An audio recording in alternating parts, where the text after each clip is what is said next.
Price Lord brothers and sisters. கர்த்தராகிய இயேசு கிறிஸ்துவின் மகா பரிசுத்த நாமத்தினால் உங்கள் அனைவரையும் வாழ்த்துகிறேன். கர்த்தர் முதலாவது ஆதாம் ஏவாளை உண்டாக்கிய பொழுது நித்திய ஜீவனை உடையவர்களாக தான் உண்டாக்கியிருந்தார். அவர்களுக்கு மரணம் இல்லாத ஒரு நிலைமையில அப்படிதான் கர்த்தர் தன்னுடைய சாயலாக கர்த்தர் ஆதாம் ஏவாளை அவர் சிருஷ்டித்திருந்தார் அப்படிங்கிறத பாக்குறோம். பட் இந்த மரணம் ஏற்பட்டதுக்கு அந்த முதல் பாவம் நமக்கு தெரியும். அந்த முதல் பாவம் எதனால ஏற்பட்டுச்சு அப்படின்னு பாத்தீங்கன்னா, சாத்தான் தூண்டி விட்டது, அது இச்சையை தூண்டி விட்டான் என்றுதான் வேதம் சொல்கிறது இல்லைங்களா? அப்ப இந்த இச்சை என்கிற பாவத்தின் மூலமா தான் இந்த உலகத்துல மரணம் வந்தது. இந்த இச்சை என்கிற பாவத்தின் மூலமா அநேக பரிசுத்தவான்களும் வேதத்துல சோதிக்கப்பட்டிருக்கிறாங்க அப்படிங்கிறத பாக்குறோம். அதனாலதான் ஆவியின் கனியில இச்சையடக்கம் என்பது கடைசியா வருது. நீங்க கடைசியா மேற்கொள்ள வேண்டியது அந்த இச்சை என்கிற பாவத்தை மேற்கொண்டு இச்சையடக்கத்தோட நம்ம இருந்தா மட்டும்தான் நம்முடைய ஆவியின் கனிகள் அது பூரணமாகும் என்பதற்காக கர்த்தர் அந்த கடைசி ஆவியின் கனியா வைத்திருக்கிறார். நீங்க ஏவாளுடைய பாவத்தை எடுத்தாலும் அது இச்சையடக்கம் இல்லாத ஒரு தன்மையினாலதான் அந்த பழத்தை பார்த்து இச்சித்து அந்த பாவம் உண்டானது என்று எழுதியிருக்கிறது. அதே போல இயேசு கிறிஸ்துவுக்கு முதல் சோதனையே இந்த கல்லுகளை அப்பமாக்கி சாப்பிடும் என்று அந்த சாப்பாட்டுக்குரிய இச்சையை தான் சாத்தான் தூண்டி விட்டான். அதே போல பழைய ஏற்பாட்டுல வனாந்தரத்துல இருந்த யூதர்கள் அவர்கள் அவர்கள் போஜன பதார்த்தங்களை இச்சித்தார்கள், அவங்க காடையை இச்சித்தார்கள் அப்படின்னு சொல்லி வேதம் சொல்கிறது. அந்த இச்சையினால அவர்களுக்கு மரணம் ஏற்பட்டது. அநேகர் நித்திய ஜீவனை அடைய முடியாம போனாங்க. தாவீது இச்சையடக்கம் இல்லாமல் பாவம் செய்தது நம்ம எல்லோருக்குமே தெரியும். சாலமோனும் அதே மாதிரிதான் இச்சையடக்கம் இல்லாம புறஜாதி பெண்களை திருமணம் செய்து கொண்டு கிட்டத்தட்ட இவர்கள் இருவரும் நித்திய ஜீவனை இழந்து போகிற வகையில போயிட்டு பட் கடைசியா இவங்க மனம் திரும்பினாங்க. பட் யூதாசும் பணத்தின் மேல் இச்சையா இருந்தான். பிழையாம் தீர்க்கதரிசி பணத்தின் மேல இச்சையா இருந்து தங்கம் பொண்ணு வெள்ளி எல்லாம் கிடைக்கும்னு சொல்லி நித்திய ஜீவனை இழந்து போனவங்கள இந்த யூதாசோ பிழையாம் தீர்க்கதரிசிகளோ இவங்கெல்லாம் ஒரு முக்கியமான எக்ஸாம்பிள்ஸா இருக்கிறாங்க.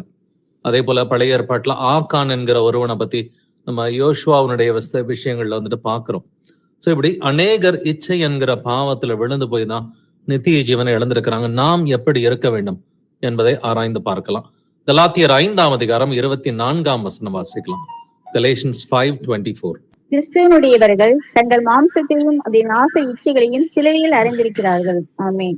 கிறிஸ்துவனுடையவர்கள் தங்கள் மாம்சத்தையும் அதன் ஆசை இச்சைகளையும் சிலுவையில் அறைந்திருக்கிறார்கள். இதுக்கு முன்னாடி இருக்கிற 2 வசனம் தான் ஆவியின் கனி. இந்த ஆவியின் கனியில கடைசியாக இருப்பது இச்சையடக்கம். பட் நாம கிறிஸ்தவனுடையவர்களா இருந்தாக்க தங்கள் மாம்சத்தையும் அதன் ஆசை இச்சைகளையும் சிலுவையில் அறைந்திருக்கிறார்கள் என்று வேதம் சொல்கிறது. அப்ப நம்முடைய எல்லா இச்சைகளா இருந்தாலும், அது யூதாச போல பொருள் ஆசையா இருந்தாலும், பிழையாம் தீர்க்கதரிசியை போல தங்கம் பொண்ணு வெள்ளிக்குரிய ஆசையா இருந்தாலும், அல்லது தாவீது சாலமோனை போல ஒரு ஸ்திரீயின் மேல இருக்கிற இச்சையா இருந்தாலும், இல்ல வனாந்தரத்துல இந்த இஸ்ரவேலர்களை போல சாப்பாட்டின் மேல இச்சையா இருந்தாலும், எப்படிப்பட்ட ஒரு இச்சையா இருந்தாலும் அந்த எல்லா இச்சைகளையும் நாம் சிலுவையில் அறைந்த பிள்ளைகளா இருந்தா மட்டும்தான் புது சிருஷ்டியா இருக்கிறோம். ஏன்னா கர்த்தருடைய சாயலுக்கு, பரிசுத்தமான சாயலுக்கு பங்காளிகளா இருப்பதற்கு முதல் தடையாக இருப்பது இந்த இச்சை என்று வேதம் சொல்கிறது. தொடர்ந்து வாசிக்கலாம். தீத்து 2ஆம் அதிகாரம் வசனங்கள் 11 முதல் 13 வரை. Titus chapter 2 verses 11 to 13. ஏனெனில் எல்லா மனுஷருக்கும் இரட்சிப்பை அளிக்கத்தக்க தேவ கிருபையானது பிரசன்னமாகி, நாம் அவபக்தியையும் லௌகீக இச்சைகளையும் வெறுத்து தெளிந்த புத்தியும் நீதியும் தேவ பக்தியும் உள்ளவர்களாய் இவ்வுலகத்திலே ஜீவனம் பண்ணி, நாம் நம்பியிருக்கிற ஆனந்த பாக்கியத்துக்கும் மகாதேவனும் நமது இரட்சகருமாகிய இயேசு கிறிஸ்துவினுடைய மகிமையின் பிரசன்னமாகுதலுக்கும் எதிர்பார்த்து கொண்டிருக்கும்படி நமக்கு போதிக்கிறது. ஆமென். ஆமென். நீங்க முதலாவது அவபக்தியையும் லௌகீக இச்சைகளையும் வெறுக்கணும்னு சொல்லி 12ஆவது வசனம் சொல்லுது. இப்ப அவபக்திக்குரிய காரியங்களை நம்ம வெறுக்கணும், லௌகீக இச்சைகளை வெறுக்கணும். இதை வெறுக்காம நம்மளால இதை மேற்கொள்ளவே முடியாதுங்க. அவபக்தி லௌகீக இச்சைகளை வெறுத்து தெளிந்த புத்தியும் நீதியும் தேவ பக்தியும் உள்ளவர்களாய் ஜீவனம் பண்ணி, அதன் பிறகுதான் இயேசு கிறிஸ்துவின் 2ஆம் வருகையை எதிர்பார்த்து கொண்டிருக்கும்படி நமக்கு எது போதிக்கிறது? தேவ கிருபையானது. சோ தேவ கிருபையானது நமக்கு லௌகீக இச்சைகளை வெறுக்கிறதுக்கு அது தொடர்ந்து போதித்து கொண்டேதான் இருக்கிறது. சோ இன்னைக்கு காமன் அந்த உலகத்துல இருக்கிற இச்சைகளை பாருங்க. 100கணக்குல 1000கணக்கான வழிகள் கேட்டுக்கு போகிற வாசல், அது பெரிய வாசல் அப்படின்னு சொல்லி எழுதி இருக்குது இல்லைங்களா? இன்னைக்கு டிவி பார்த்து அதுல இச்சையாகி இன்னைக்கு பரலோகத்தை கைவிட்ட அநேகர் கோடிக்கணக்கான பேர் இருக்கிறாங்க இல்லைங்களா?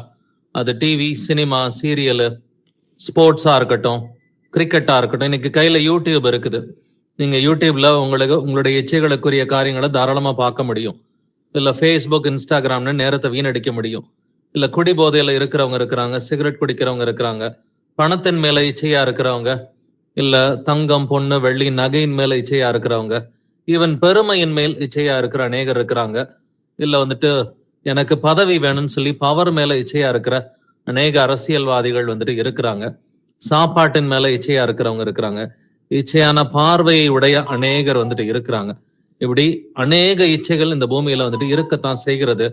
பட் இந்த இச்சை என்பது பாவம் என்று வேதம் தெளிவாவே தான் வந்துட்டு சொல்லுது. அப்படின்னாக்க இந்த இச்சையடக்கம் என்கிற ஒரு காரியத்தை நம்ம வளர்த்து கொண்டுதான் வந்துட்டு ஆகணும். அதுல முழுமையும் அடையணும். அது முழுமை அடையலைன்னு சொன்னாக்க அது நம்முடைய பரிசுத்தத்தையே கெடுத்து விடும் என்று வேதம் சொல்கிறது. வாசிக்கலாம் ரோமர் 7:7. ரோமன் 7:7. ஆகையால் என்ன சொல்வோம்? நியாயப்பிரமாணம் பாவமோ? அல்லவே. பாவம் இன்னதென்று நியாயப்பிரமாணத்தினால் நான் அறிந்தேனே அன்றி மற்றபடி அறியவில்லை. இச்சையாதிருப்பாயாக என்று நியாயப்பிரமாணம் சொல்லாதிருந்தால் இச்சை பாவம் என்று நான் அறியாமல் இருப்பேனே. ஆமென். இச்சையாதிருப்பாயாக என்று பழைய ஏற்பாட்டிலே நியாயப்பிரமாணத்திலே எழுதி இருக்கிறது. அப்படி அது சொல்லலைனாக்க இச்சை பாவம் என்று நான் அறியாமல் இருப்பேனே. அப்படின்னா இச்சையானது பாவம் என்று ஏற்கனவே பழைய ஏற்பாட்டிலே எழுதியிருக்குன்னு சொல்லிதான் அப்போஸ்தலன் பவுல் வந்துட்டு இங்க கோட் பண்றான். பழைய ஏற்பாட்டுல எங்க எழுதியிருக்குன்னு நம்ம செக் பண்ணலாம். யாத்திராகமம் 20:17 வசனம். எக்ஸோடஸ் 20:17. பிறனுடைய வீட்டை இச்சியாதிருப்பாயாக. பிறனுடைய மனைவியையும் அவனுடைய வேலைக்காரன்களையும் அவனது வேலைக்காரியையும் அவனுடைய எருதையும் அவனுடைய கழுதையையும் பின்னும் பிறமுள்ள யாதொன்றையும் இச்சியாதிருப்பாயாக என்றார். அமென். ஆமென். இப்ப எதை இச்சிக்க கூடாது ரொம்ப டீடைல்டா தான் எழுதியிருக்கு. பிறனுடைய எந்த காரியமா இருந்தாலும் இச்சிக்காத. பிறனுடைய வீட்டா இருந்தாலும் அந்த வீட்டை வந்துட்டு நீ இச்சிக்காத. பிறனுடைய மனைவியை இச்சிக்காத. அவனுடைய வேலைக்காரனை இச்சிக்காத. அவனுடைய வேலைக்காரியை இச்சிக்காத. அவனுடைய எருதையோ அவனுடைய கழுதையோ அவனுக்குள்ள யாதொன்றையும் இச்சியாதிருப்பாயாக என்று எழுதி இருக்கிறது இல்லைங்களா? இப்ப மத்தவங்களோட பார்க்கும் பொழுது வழக்கமா என்ன தோணும்? ஒரு கம்பேரிட்டிவ் ஆட்டிடியூட் வந்துட்டு வரும். அப்ப என்னுடைய வண்டியோட அவங்களுடைய வண்டி பெட்டரா இருக்கு, என்னுடைய வீட்டோட அவங்க வீடு வந்துட்டு பெட்டரா இருக்கு, என்னை விட அவர் பெட்டரா ட்ரெஸ் போட்டிருக்கிறாரு, என் வீட்டுல இருக்கிற சாப்பாடோட அவங்களுடைய சாப்பாடு நல்லா இருக்குதுன்னு சொல்லி ஒரு கம்பேரிட்டிவ் ஆட்டிடியூட் வந்துட்டு வரும். அதனாலதான் கர்த்தர் சொல்றாரு, மற்றவர்களை பார்க்கும் பொழுது அல்ல தன்னை பார்க்கும் பொழுது மேன்மை பாராட்ட இடம் உண்டு. கம்பேரிசன் கூடாதுன்னு கர்த்தர் சொல்லி இருக்கிறார். நம்மளை நாமளே கம்பேர் பண்ணிக்கலாம். என்னுடைய பழைய வாழ்க்கையோட நான் இப்ப பெட்டர் ஆயிருக்கிறேன்னு சொல்லி நம்முடைய பழைய வாழ்க்கையோட நம்ம கம்பேர் பண்ணிக்கலாமா இல்லையா? மற்றவங்களோட அந்த பிறனுடைய காரியத்துல கம்பேரிசன் இருக்கக்கூடாது. இருந்துச்சுன்னா அது பொறாமையாக மாறிவிடும், அது இச்சையாக மாறிவிடும்னு சொல்லி தெளிவா அந்த இச்சைகளுக்குரிய காரியத்தையும் அது பாவம் என்றும் அவர் எழுதி இருக்கிறார். தொடர்ந்து வாசிக்கலாம். 2 திமோத்தி 2:26 வசனம். 2 திமோத்தி 2nd chapter verse 26. பிசாசினுடைய இச்சையின்படி செய்ய அவனால் பிடிக்கப்பட்டிருக்கிற அவர்கள் மறுபடியும் மயக்கம் தெளிந்து அவன் கண்ணிக்கு நீங்களாகத்தக்க சாந்தமாய் அவர்களுக்கு உபதேசிக்க வேண்டும். அம்மேன். பிசாசானவனுடைய இச்சையின்படி செய்ய அவனால் பிடிக்கப்பட்டிருக்கிற அவர்கள். இந்த உலகத்துல ஒரு பெரிய கூட்டம் இருக்குதுங்க. இந்த கூட்டம் வந்துட்டு பிசாசினுடைய இச்சைகளை செய்வதற்காக பிசாசினால் பிடிக்கப்பட்ட ஒரு கூட்டமாக தான் இருக்கிறது. பட் அவங்கள வந்துட்டு மயக்கம் தெளிய வைக்க உங்களாலையும் என்னாலையும் முடியும். எப்பொழுதுனாக்க சாந்தமாய் அவர்களுக்கு உபதேசிக்க வேண்டும். அப்படின்னாக்க முதல்ல நமக்கிட்ட அந்த சாட்சி இருக்கணும். அந்த சாட்சியம் இருந்துட்டுன்னா நாம இச்சையை மேற்கொண்டு இச்சையடக்கம் உள்ளவர்களாக இருந்து சாந்தத்தோடு அவர்களுக்கு உபதேசிக்கும் பொழுது அவர்கள் அந்த பிசாசின் பிடியிலிருந்து அவங்க விடுபடுவதற்கு நம்முடைய வாழ்க்கையும் நம்முடைய சாட்சியமும் அந்த சாந்தமான போதனையும் அது ஏதுவாக இருக்கும். பட் அந்த இச்சை வந்துட்டு எப்படி இருக்குது? பிசாசானவனுடைய இச்சை என்று கர்த்தர் தெளிவாவே எழுதி இருக்கிறார் இல்லைங்களா? இதை குறித்து இயேசு கிறிஸ்துவும் பேசி இருக்கிறார். யோவான் 8:44 வாசிக்கலாம். John 8:44. நீங்கள் உங்கள் பிதாவாகிய பிசாசானவனால் உண்டானவர்கள், உங்கள் பிதாவினுடைய இச்சைகளின்படி செய்ய மனதாய் இருக்கிறீர்கள். அவன் ஆதி முதற்கொண்டு மனுஷ கொலைபாதகனாய் இருக்கிறான். சத்தியம் அவனிடத்தில் இல்லாதபடியால் அவன் சத்தியத்திலே நிலைநிறுத்தவில்லை. அவன் பொய்யனும் பொய்க்கு பிதாவுமாய் இருக்கிறபடியால் அவன் பொய் பேசும்போது தன் சொந்தத்தில் எடுத்து பேசுகிறான். ஆமென். நீங்கள் உங்கள் பிதாவாகிய பிசாசானவனால் உண்டானவர்கள், உங்கள் பிதாவினுடைய இச்சைகளின்படி செய்ய மனதாய் இருக்கிறீர்கள். அப்ப பிசாசினுடைய இச்சையின்படி செய்யறவங்களுக்கெல்லாம் யாரு அப்பான்னு சொல்றாரு? பிசாசு தான் அப்பான்னு சொல்லி இயேசு கிறிஸ்து தெளிவாவே சொல்றாரு. இது ரொம்ப ஒரு ஹார்ஷா எழுதப்பட்ட ஒரு வசனமா இருந்தாலும் பட் சத்தியத்தை நம்ம அப்படியே தான் ஏத்துக்கணும். நீங்கள் உங்கள் பிதாவாகிய பிசாசானவனால் உண்டானவர்கள், ஆனால் தேவனால் உண்டானவன் பாவம் செய்யான் என்று எழுதியிருக்கிறது. அப்ப ரெண்டு கூட்டம் இந்த உலகத்துல இருக்குதுங்க. ஒண்ணு பிசாசானவனால் உண்டான ஒரு கூட்டம் ஆவிக்குரிய ஒரு ரீதியில, ரெண்டாவது தேவன் ஆவியா இருக்கிறார், அந்த ஆவியா இருக்கிற தேவனால் உண்டான ஒரு சிறு கூட்டமும் இருக்கிறது. இந்த பிசாசினால் உண்டானவர்கள் என்ன செய்வாங்க? அந்த பிசாசானவனுடைய இச்சைகளின்படிதான் அவர்கள் செய்வார்கள் என்று வேதத்தில் எழுதி இருக்கிறது. அவன் ஆதி முதல் மனுஷ கொலைபாதகனா இருக்கிறான். முதல்ல ஆதாம் ஏவாளுக்கு மரணத்தை அவன் உண்டு செய்தது எப்படி அப்படின்னு பாருங்க. ஆண்டவர் இந்த எல்லா பழங்களையும் சாப்பிட வேண்டாம்னு சொல்லி சொன்னாரா அப்படின்ற ஒரு பொய்யான கேள்வியை தான் கேட்கிறான். பட் கர்த்தர் சொன்னது அந்த ஒரே ஒரு மரத்துல இருக்கிற கனியை மட்டும் புசிக்க வேண்டாம்னு சொல்லியிருந்தார். அவனோட கேள்வியே கொஞ்சம் வந்துட்டு ஜெனரிக்கா தான் வந்துட்டு இருக்குது. எந்த பழத்தையும் சாப்பிட வேண்டாம்னு சொன்னாரா அப்படின்னு சொல்லி கேட்கிறப்ப இல்ல இந்த ஒரு பழத்தை மட்டும்தான் சாப்பிட வேண்டாம்னு கர்த்தர் சொல்லி இருக்கிறாரு அப்படின்னு சொல்லி அந்த இச்சைகளை வந்துட்டு சாத்தான் தூண்டி விடுறான். ஸ்லோவா அடுத்தடுத்த கேள்விகள் கேட்டு அதை சாப்பிடும் பொழுது நீங்கள் தேவர்களை போல இருப்பீர்கள் அப்படின்னு வந்துட்டு ஒரு இச்சையை தூண்டி விடுறான், ஒரு பொய் சொல்றான் வந்துட்டு. சோ ஆதியில வந்துட்டு அவன் என்ன செய்தான், பிசாசானவன் என்ன செய்தான்றத வந்துட்டு கர்த்தர் இந்த ஒரே வசனத்துல அழகா பேசி இருக்கிறார். அவன் பொய் சொல்லிதான் அந்த இச்சையை தூண்டி விட்டான். அவங்க ஏற்கனவே தேவனை போல தானே இருந்தாங்க. அவர்களுக்கு மரணமே இல்லாம தானே கர்த்தர் படைத்திருந்தார். ஆதாமையும் ஏவாளையும் தன்னுடைய சாயலாக தானே கர்த்தர் படைத்திருந்தார். அவர்களுக்கு மரணமே கிடையாது. பட் தேவையில்லாத ஒரு பொய்ய சொல்லி ஒரு இச்சையை தூண்டி வைத்து, பட் எப்படி ஏவாள் இச்சித்தாள் அப்படின்றதையும் கவனிச்சு பாருங்க. ஆதியாகமம் 3ஆம் அதிகாரம் 6ஆம் வசனம், ஜெனசிஸ் 3:6. அப்பொழுது ஸ்திரீயானவள் அந்த விருட்சம் புசிப்புக்கு நல்லதும் பார்வைக்கு இன்பமும் புத்தியை தெளிவிக்கிறதற்கு இச்சிக்கப்படத்தக்க விருட்சமாய் இருக்கிறது என்று கண்டு அதன் கனியை பறித்து புசித்து தன் புருஷனுக்கும் கொடுத்தாள், அவனும் புசித்தான். ஆமென். அவ சாப்பிடுறதுக்கு முன்னாடி ஏவாள் என்ன செஞ்சான்றதை கவனிச்சு பாருங்க. அப்பொழுது ஸ்திரீயானவள் அந்த விருட்சம் புசிப்புக்கு நல்லதும் பார்வைக்கு இன்பமும் புத்தியை தெளிவிக்கிறதற்கு இச்சிக்கப்படத்தக்க விருட்சமாய் இருக்கிறது என்று கண்டு. அப்ப அதை சாப்பிடுறதுக்கு முன்னாடி இருதயத்துல ஒரு இச்சையான எண்ணம் தாங்க முதல்ல வந்திருக்குது. இதை தூண்டி விட்டது பிசாசனுடைய பொய் தான் வந்துட்டு. அப்ப பிசாசானவன் இச்சிக்கிறதுக்கு சில காரியங்களை தூண்டி தான் வந்துட்டு விடுவான். இன்னைக்குமே நீங்களும் நானும் இச்சிக்கிறதுக்கு அவன் நிறைய காரியங்களை பிசாசானவன் வச்சிருக்கான். ஆனா ஏவாளை போல வந்துட்டு அந்த பொய்களுக்கு நம்ம செவி கொடுத்துட்டோம்னு சொன்னாக்க விழுந்து போயிடுவோம். நான் ஏவாளதை பறிக்கிறதுக்கு முன்னாடி முதல்ல சிந்திச்சாங்க. இருதயத்துல அந்த இச்சையான சிந்தனை வந்துட்டு வந்துச்சு. அந்த விருட்சம் புசிப்புக்கு நல்லதா இருக்கும் போல இருக்கு. கர்த்தர் சொல்றாரு புசிக்காதென்றார். ஆனா புசிப்புக்கு நல்லதா இருக்கும்னு சொல்லி முதல்ல இச்சையை வந்துட்டு தூண்டி விட்டுட்டான். பார்வைக்கு இன்பமா இருந்துச்சு அப்படின்னு சொல்லி எழுதியிருக்குது. புத்தியை தெளிவிக்கிறதற்கு இச்சிக்கப்படத்தக்க விருட்சமமா இருக்கிறது என்று கண்டு அதன் பிறகுதான் அதன் கனியை பறித்து புசித்து தன் புருஷனுக்கும் கொடுத்தாள். அப்படின்னா ஏவாளுக்கு இச்சையை தூண்டி விட்டது வந்துட்டு பிசாசானவன் தான். அந்த இச்சை அடக்கத்தினால அவங்க வந்துட்டு தன்னுடைய பரிசுத்தத்தை இழந்து போனாங்க, பாவத்துல வந்துட்டு விழுந்தாங்க, கர்த்தரை விட்டு தூரமாய் போனார்கள், அவர்கள் நிர்வாணிகளா காணப்பட்டாங்க. அப்ப பாவம் செய்கிற எல்லோருமே நிர்வாணிகள், சத்தியம் என்னும் கச்சை இல்லாதவர்கள் என்று வேதம் சொல்கிறது. நல்லதான் லவோதிக்கேயா சபையை பார்த்து நீ நிர்வாணியா இருக்கிறாய், நீ குருடனும் நிர்பாக்கியம் உள்ளவனும் நிர்வாணியுமா பரிதபிக்கப்படத்தக்கவனா இருக்கிறேன்னு சொல்லி லவோதிக்கேயா சபையை பார்த்து கர்த்தர் சொல்றாரு. அப்படின்னா இந்த பிசாசானவனால் இச்சைய கண்டிப்பா தூண்டி விட முடியும். பிசாசு யார் மூலமாவது ஆப்ரேட் பண்ணலாம். அது டிவி, சினிமா, இல்ல எப்படி வேணா வந்துட்டு இருக்கலாம். அவங்களுடைய யூடியூப், இன்ஸ்டாகிராம் எதன் மூலமா இருக்கலாம். இல்ல சாப்பாட்டுக்குரிய இச்சையா இருக்கலாம், கண்களின் இச்சையா இருக்கலாம், இல்ல பொருள் ஆசைக்குரிய இச்சையா இருக்கலாம். பட் அந்த இச்சையை வந்துட்டு பிசாசானவன் தூண்டி விட்டாலும் நாம் அதை எப்படி ஹேண்டில் பண்றோம், வார்த்தையை கொண்டு எப்படி ஜெயிக்கிறோம். இயேசு கிறிஸ்து வந்துட்டு அவர் சோதிக்கப்பட்ட பொழுது அவர் வார்த்தையை கொண்டுதான் அவர் வந்துட்டு பிசாசானவனை அவர் ஜெயம் கொண்டாருன்றதை பாக்குறோம். நீங்க மத்தேயிலையோ இல்ல லூக்காவிலையோ கர்த்தர் எப்படி சோதிக்கப்பட்டாருன்றதை கவனிச்சு பாருங்க. அந்த முதலாவது சோதனை வந்துட்டு சாப்பாட்டுக்குரிய சோதனை தான். எப்படி ஆதாம் ஏவாளுக்கு வந்துட்டு அந்த பழத்தை சாப்பிட்டு ஒரு சோதனை வந்ததோ, இயேசு கிறிஸ்துவும் அவர் பசியா இருந்த பொழுது இந்த கல்லுகளை அப்பமாக்கி சாப்பிடும் அப்படின்ற அந்த ஒரு சாப்பாட்டுக்குரிய ஒரு சோதனை தான் வந்துச்சு. கர்த்தர் வந்துட்டு என்ன சொன்னாரு, மனுஷன் அப்பத்தினால் மாத்திரம் அல்ல கர்த்தருடைய வாயிலிருந்து புறப்படும் ஒவ்வொரு வார்த்தையினாலும் பிழைப்பான் என்று எழுதி இருக்கிறது. எங்க எழுதி இருக்கிறது? உபாகமம் 8:3 தான் கர்த்தர் வந்துட்டு கோட் பண்றார். அடுத்த 2 சோதனையிலையும் இயேசு கிறிஸ்து கோட் பண்ற வசனங்கள் உபாகமம் 6ஆம் அதிகாரத்துல இருக்கிற வசனங்களை இயேசு கிறிஸ்து கோட் பண்றார். அப்ப நீங்களும் நானும் பிசாசானவனை ஜெயிக்கணும். அவன் இச்சைகளை தூண்டி விட்டாலும் அதுல ஜெயம் கொள்ளுகிற பிள்ளைகளா நம்ம இருக்கணும்னு சொன்னாக்க முதல்ல வசனத்திலே வல்லவர்களா இருக்கணும். கிறிஸ்துவின் வசனம் உங்களுக்குள்ளே பரிபூர்ணமாக வந்துட்டு வாசமா இருக்கணும்.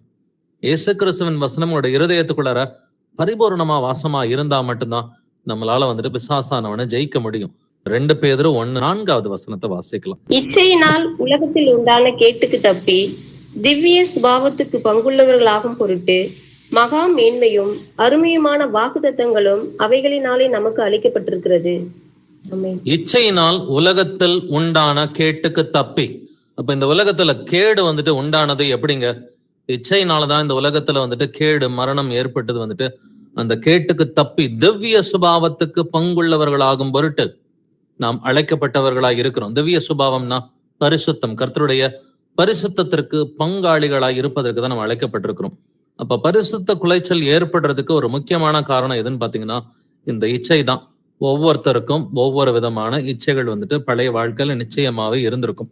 நம்ம பழைய வாழ்க்கையில எல்லோருமே கர்த்தருக்கு துரோகிகளா தான் இருந்திருப்போம். கர்த்தருக்கு சத்துருக்களா இருந்து அக்கிரமங்களை கண்டிப்பா நடப்பிச்சிருப்போம். பட் கர்த்தருடைய வசனத்தை நாம் ஏற்றுக்கொண்ட பிறகு நம்ம கொஞ்சம் கொஞ்சமா கர்த்தருடைய வசனங்கள் நம்மளுடைய இருதயத்துக்குள்ள போக போக அந்த பழைய சுபாவங்கள்லாம் மாறி இருக்கும். பட் கர்த்தருடைய பரிசுத்தத்துக்கு நம்ம பங்காளிகளா இருக்கணும்னாக்க பரிசுத்தமாய் இருக்கிறவன் இன்னும் பரிசுத்தமாகட்டும், நீதி செய்கிறவன் இன்னும் நீதி செய்யட்டும் என்று எழுதி இருக்கிறது இல்லைங்களா? அப்படின்னா நம் பரிசுத்த குலைச்சலை வந்துட்டு நாமளே உண்டு பண்ணிக்கிட்டோம்னா கர்த்தரை குறை சொல்ல முடியாது.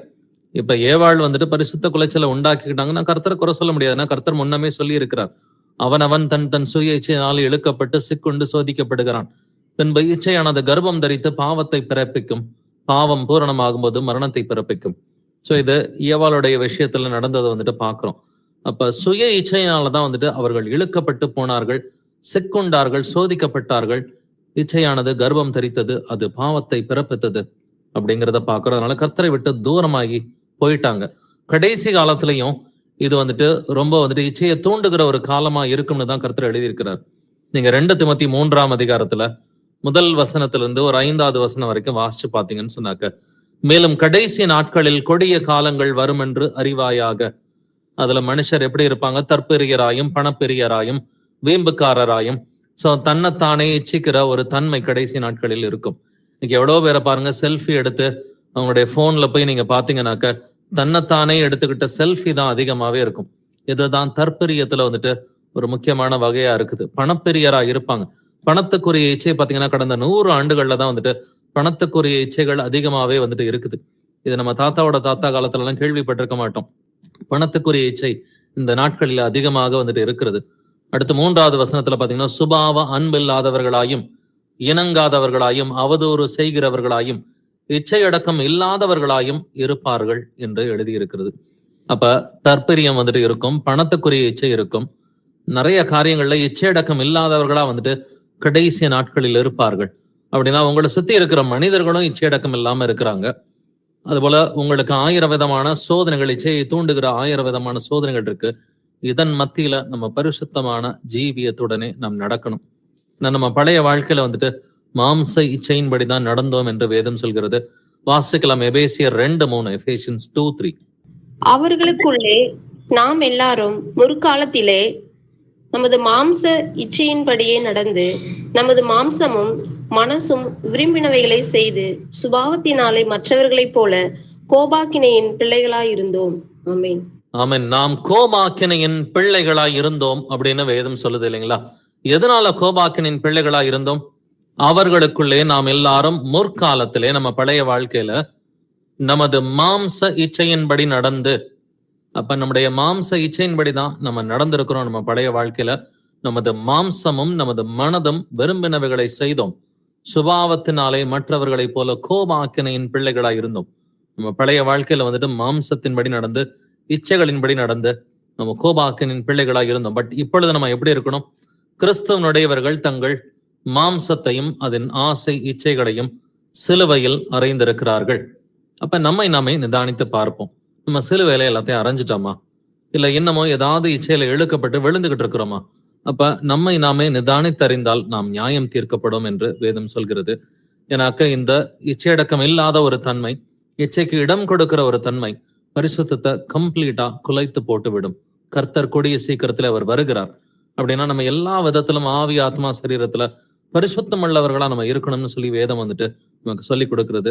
வாசிக்கலாம். கொலோசியர் 3ஆம் அதிகாரம் 4 முதல் 6 வசனங்கள். Colossians chapter 3 verses 4 to 6. நம்முடைய ஜீவனாகி கிறிஸ்து வெளிப்படும் போது நீங்களும் அவரோடு கூட மகிமையிலே வெளிப்படுவீர்கள். ஆகையால் விபச்சாரம், அசுத்தம், மோகம், துரிச்சை, விக்கிரக ஆராதனையான பொருளாசி ஆகிய இவைகளை பூமியிலே உண்டு பண்ணுகிற உங்கள் அவயங்களை அவிழ்த்து போடுங்கள். இவைகளின் பொருட்டே கீழ்ப்படியாமின் பிள்ளைகள் மேல் தேவ கோபாக்கினை வரும். ஆமென். சோ ஆகையால் விபச்சாரம், அசுத்தம், மோகம், துர் இச்சை அப்படின்னு சொல்லி ஒண்ணு எழுதியிருக்கு இல்லைங்களா? துர் இச்சை, தேவையில்லாத ஒரு இச்சை, கர்த்தருக்கு விரோதமான ஒரு இச்சை, இதெல்லாம் நம்முடைய அவயங்கள்ல இருந்தா அந்த அவயவங்களை அழித்து போடுங்கள். ஏன்னா இதனாலதான் தேவ கோபாக்கினை வரும் என்று சொல்கிறது. கர்த்தர் தெளிவாகவே சில எக்ஸாம்பிள்ஸோட சொல்லியிருக்கிறார். மத்தேயு 5:28 ஒரு ஸ்திரீனை இச்சையோட பார்த்தா அது விபச்சாரம், இருதயத்துல ஏற்கனவே விபச்சாரம் செய்தாயிற்று அப்படிங்கிறார். அடுத்த வசனம் என்ன சொல்லுது? உன் வலது கண் உனக்கு இடரலா இருந்தால் அதை பிடுங்கி போடுங்கிறார். அதுக்கு சொல்யூஷனையும் கொடுத்துறார். அது எப்படிப்பட்ட பாவம்ன்றத 28வது வசனத்துல சொல்லிட்டு 29வது வசனத்துல உன் கண்ணை பிடுங்கி போடு. அப்ப இந்த இச்சைக்கான ட்ரிகரை வந்துட்டு கவனிச்சு பாருங்க. ஒவ்வொரு இச்சைக்கான ட்ரிகர் வந்துட்டு எங்க இருக்குது? அந்த ட்ரிகர் வந்துட்டு உங்க வாழ்க்கையில இருந்து பிடுங்கி போடுங்க. கண்ணை பிடுங்கி போடுறது கஷ்டமா இருந்தா உங்க வீட்டுல டிவி இருந்துச்சுன்னா அதை உடைச்சு போட்டுருங்க, இல்ல தூக்கி போட்டுருங்க. இல்ல உங்களுடைய ஸ்மார்ட் போன் உங்களுக்கு இடரலா இருக்குதா, அந்த ஸ்மார்ட் போன் வந்துட்டு உங்களுக்கு இச்சையை தூண்டுதா அப்படின்னா அதை பீரோல வச்சு பூட்டிட்டு ஒரு ஆர்டினரி பட்டன் போன் வாங்கி வச்சுக்கோங்க. எங்க இருந்து அந்த இச்சை ட்ரிகர் ஆகுறதுன்றதை கவனிச்சு பாருங்க. கவனிச்சு பார்த்துட்டு நம்மளுடைய இருதயத்தை நாம ட்ரெயின் பண்ணணும். ஏன்னா பயிற்சி, முயற்சி நாம் எடுக்க வேண்டும் என்று வேதம் தெளிவாவே நமக்கு சொல்லி கொடுக்குது. அப்படின்னா பிரச்சனைகளை நம்ம தெரிஞ்சுக்கணும். முதல்ல அக்னாலேஜ் பண்ணிட்டு இது என்னுடைய பாவம்ன்றதை நான் முதல்ல அக்னாலேஜ் பண்ணணும். தன் பாவங்களை மறைக்கிறவன் வாழ்வடைய மாட்டான், அவைகளை அறிக்கை செய்து விட்டு விடுகிறவனும் இரக்கம் பெறுவான். அப்ப அதை அக்னாலேஜ் பண்ணிட்டு நம்ம அதன் பிறகு அதுக்கான ஸ்டெப்ஸ் வந்துட்டு எடுக்கணும். அதனாலதான் எபிரேயர் 5ஆம் அதிகாரத்துல இந்த கடைசி 2 வசனங்கள் வாசித்து பார்த்தீங்கன்னாக்க பயிற்சி, முயற்சி அப்படின்னு சொல்லி எழுதியிருக்கோம். அதற்குரிய அதை மேற்கொள்றதுக்கான பயிற்சி, முயற்சி எடுக்கும் பொழுது கர்த்தர் உங்களுடனே கூட இருந்து அவர் கிருபையை அளிப்பார். நீங்க ஜெயம் கொள்ளுகிற பிள்ளைகளா இருப்பீங்க. வெளிப்படுத்தின விசேஷம் 2-3 அதிகாரங்கள்ல அந்த 7 சபைகளோடு கர்த்தர் பேசுகிற பொழுது ஜெயம் கொள்ளுகிறவன் எவனோ அப்படிங்கிற வார்த்தையை அவர் பயன்படுத்துறார். ஜெயம் கொள்ளுகிற பிள்ளைகளுக்கு தான் வந்துட்டு அவர் ஜீவ கிரீடத்தை கொடுக்கிறாரு. நித்திய ஜீவனை கொடுத்து 1000 வருட அரசாட்சியில ஆசாரியர்களா, ராஜாக்களா இருக்கிறதுக்கு கிருபையை கொடுக்கிறார். ஜெயம் கொள்ளுகிறவன் எல்லாவற்றையும் சுதந்திரித்துக் கொள்வான் என்று வேதம் சொல்கிறது. அப்படின்னா உங்களை தூண்டுற அவயவங்கள் எது அப்படின்னு யோசிச்சு பாருங்க. உங்க கண்ணு தூண்டுதா, உங்களுடைய காது தூண்டுதா, இல்ல உங்களுடைய இருதயம் தூண்டுதா, இல்ல வேற நம்மளை சுத்தி இருக்கிற டூல்ஸ் எதுவும் இருக்குதா, அது டிவியோ செல்போனோ இதெல்லாம் தூண்டுதா, இல்ல நம்மளுடைய கொலீக்ஸ் வந்துட்டு தூண்டுறாங்களா, யாரையாவது விட்டு விலக சொல்லி கர்த்தர் சொல்றாரா அப்படின்றத கவனிச்சு பாருங்க. ஏன்னா ஒரு மனிதனால நீங்க தூண்டப்படுறீங்க, ஒரு மனுஷியால தூண்டப்படுறீங்கன்னு சொன்னா அவங்களுடைய வாயின் வார்த்தைகளை உங்களை தூண்டுதா? தூண்டுச்சுன்னா இப்படிப்பட்டவர்களை விட்டு விலகுன்றாரு. முதல்ல அவங்களுக்கு சுவிசேஷம் அறிவிங்க. அவங்க ஏத்துக்கல, அவங்க மாறலன்னு சொன்னா இப்படிப்பட்டவர்களை விட்டு விலகுன்னு சொல்லி வேதம் சொல்லுது. இப்ப பாவத்துக்கான ட்ரிகர் எது அப்படின்றத நம்ம வாழ்க்கையில வந்துட்டு நம்மை நாமே நிதானிக்கிறவர்களா இருக்கணும். சோ நான் மீண்டும் சொல்றேன், கலாத்தியர் 5:22-23 நம்ம அடிக்கடி நம்ம அதை வந்துட்டு கோட் பண்ற வசனம் தான்.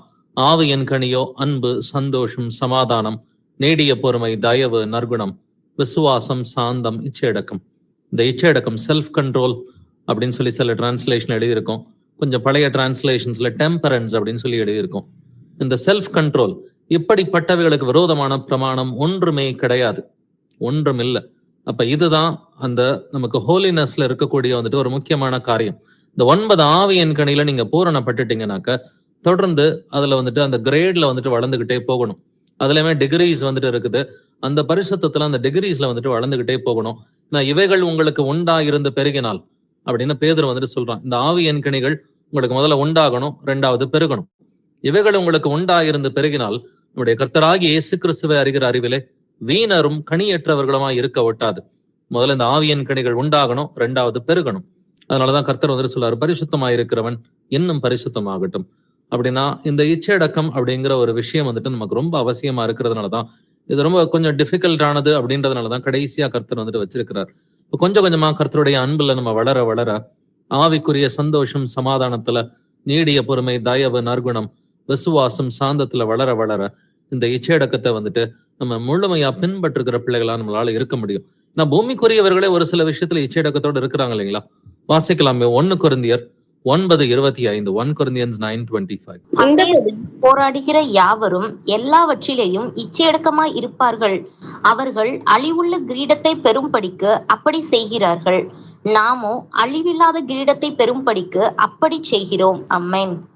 பந்தயத்திற்கு போராடுகிற யாவரும் எல்லாவற்றிலேயும் இச்சையடக்கமாய் இருப்பார்கள்.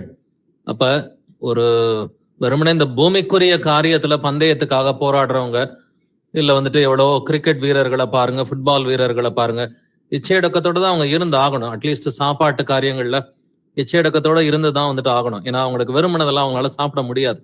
ஏன்னா இச்சையடக்கத்தோட இல்லைனாக்கா அவங்களோட அந்த பந்தயத்துல போராட முடியாது. அப்ப வெறும் இந்த பூமிக்குரிய காரியங்களுக்குரிய பந்தயத்திலே இச்சையடக்கத்தோட இருக்கிறாங்கன்னா, நம்ம பரம அழைப்புக்காக அழைக்கப்பட்டவர்களா, அந்த நித்திய ஜீவன் என்கிற அந்த வந்துட்டு லக்கை நோக்கி ஓடுகிற பிள்ளைகளா இருக்கிறோம். அப்படின்னா நாம எந்த அளவுக்கு இச்சையடக்கம் உள்ளவர்களா நம்ம இருக்கணும். அப்ப அவங்க அழிவுள்ள கிரீடத்துக்காக வந்துட்டு இச்சையடக்கமா இருக்கிறாங்க. நாமோ அழிவில்லாத கிரீடத்தை பெரும்படிக்கு நாம் இச்சையடக்கம் உள்ளவர்களா தான் நம்ம இருக்கணும்.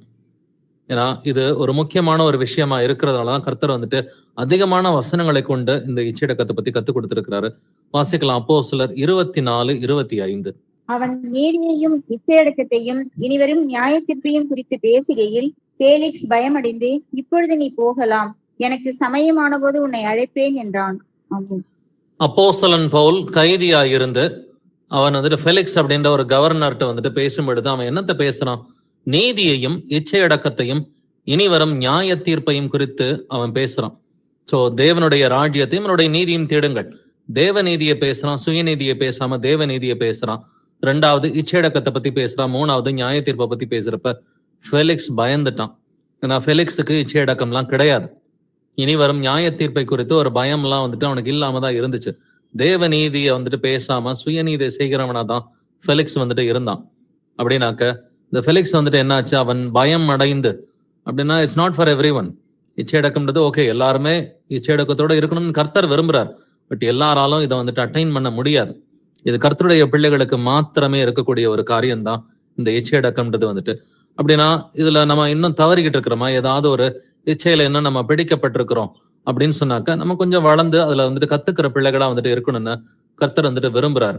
அது எந்த ஒரு இச்சையா இருந்தாலும், இச்சையான பார்வையா இருக்கட்டும், அது சாப்பாட்டுக்குரிய இச்சையா இருக்கட்டும், நான் வெஜிடேரியனுக்குரிய ஒரு இச்சையா இருக்கட்டும் வந்துட்டு, இல்ல பொருள் ஆசையா இருக்கட்டும், இல்ல வந்துட்டு பெருமையா இருக்கட்டும், பதவிக்குரிய ஒரு இச்சையா இருக்கலாம், இல்ல குடி போதையா இருக்கலாம், சிகரெட்டா இருக்கலாம், இல்ல இன்னைக்கு இருக்கிற அந்த ஆன்லைன், டிவி, சினிமா, எவ்வளவோ இச்சைக்குரிய காரியங்கள் வந்துட்டு இருக்குது.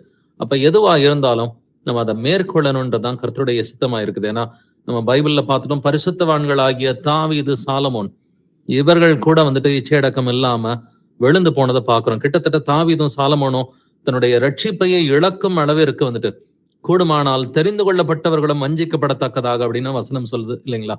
அதே மாதிரிதான் இவர்களும் வந்துட்டு அந்த ரட்சிப்பை இழக்கக்கூடிய விளிம்புக்கு போயிட்டு தான் மனம் திரும்பி வந்தாங்க, தாவீதும் சாலமோனும் வந்துட்டு. பட் நாமும் இந்த விஷயத்துல ரொம்ப ஜாக்கிரதையா இருக்கணும்.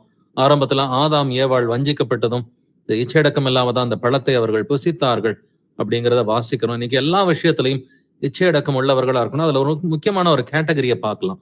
2 Timothy 2:22 2 Timothy 2nd chapter verse 22.